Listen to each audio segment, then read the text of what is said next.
ሰው ኢየሱስን ውስጡ ካስገባ ብቻውን አገር ሊሞላ ይችላል ብቻውን ጳውሎስ እኮ ብቻውን ነው እስር ቤት ውስጥ ማሜርታይን ለዛው መሞት ይቀላል እዛው እስከ መቀመጥ በጣም ሲቃይ ውስጥ ሆኖ ለፊልጵስዩስ ቅዱሳን ሲጽፍ ብቻውን ነው እየተሰቃየ ድፍኑ 2 ዓመት ጨለማ ቤት ውስጥ ጌታ ቅርብ ነው ይላል the lord is at hand አሁን አጠገቡ ቅዱሳን ይሉም ኢቭን የሚጽፍላቸው ሰዎች መልስ ላይ ያመጡለት ይችላሉ ማንንም የለም አጠገቡ ሁሉ ተውኝ እኮ አለ ጌታ ግን ባጠገብ ይቆማል እና ይሄንን ብቸኝነት መስበር የሚችለው ኢየሱስ ብቻ ነው ሰው ወደ ህይወቱ ጌታን ማስገባት አለበት ከኢየሱስ ጋር መሆን አለበት ዓለም ሁሉ ከቦት ጌታ ከሌለው መቼ ሙሉ መሆን አይችልም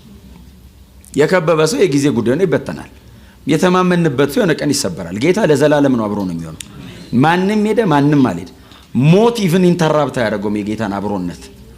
በእንሞት እንኳን ጌታ አይተውንም ለዘላለም ነው አብሮ ነው የሚሆነው እና ይሄንን ብቸኝነት መስበር ከዚህ ብቸኝነት ሰው መላቀቅ የሚችለው በበዓል ቀንም ብቻ እኮ አይደለም በማንኛውም ቀን ሰው በገንዘብ ተከቦ እኮ ብቻውን ይሆናል ሰው በዘመድ ተከቦ እኮ ብቻውን ይሆናል ሰው በስልጣን ተከቦ ይጨንቀዋል እኮ ብቻውን እኮ ይሆናል ለዛ ነው በጣም የተለያዩ መሽሎኪያ መንገዶች ይፈልጋሉ ሾልኮ በሄድም እዛው የትም አይሄድ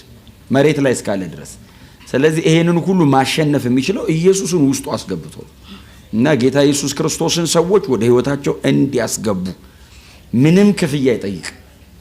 ምንም የተለየ ፕሮቶኮል አይጠይቅ መፍቀድ ብቻ ነው እና ወደ ልቤ ገባ ብሎ መፍቀድ ብቻ ነው ከፈቀድንለት እሱ ይገባል ቤቱን ያስተካክለዋል አሜን ሙሉ ያረጋናል